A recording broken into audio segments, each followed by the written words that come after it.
একপাশে মেহেরপুর জেলার বেশ কয়েকটি সীমান্ত এলাকায় 5 বার পুশিং চেষ্টা চালিয়েছে ভারতীয় সীমান্তরক্ষী বাহিনী বিএসএফ।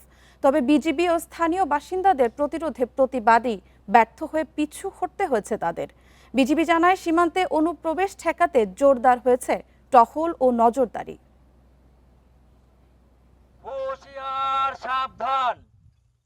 ভারতীয় সীমান্ত বাহিনী বিএসএফের পুশিং চেষ্টা ঘিরে গত এক মাস ধরেই উত্তেজনা দেখা দিয়েছে মেহেরপুরের বিভিন্ন সীমান্ত অঞ্চলে।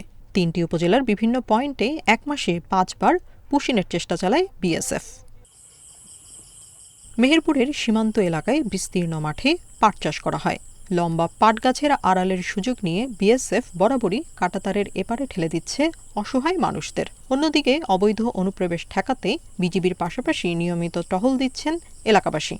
আমাদের সীমান্ত দিয়ে কয়েকবার এসে পুশিং করার চেষ্টা করেছে ইন্ডিয়া থেকে, কিন্তু আমরা বিজিবি এবং আমার গ্রামের প্রত্যেকটা মানুষ ওনাদের সহযোগিতা করেছেন।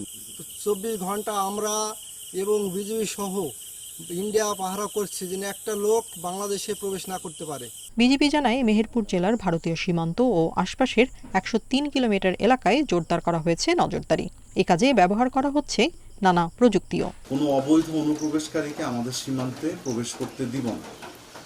এর জন্য আমরা আমাদের টহল বৃদ্ধি করেছি, জনবল বৃদ্ধি করেছি, আমাদের নতুন নতুন ইকুইপমেন্ট আমরা ইনকালকেট করেছি। সবগুলি মিলেই আমাদের এই ক্ষেত্রে সম্পূর্ণ জিরো টলারেন্স।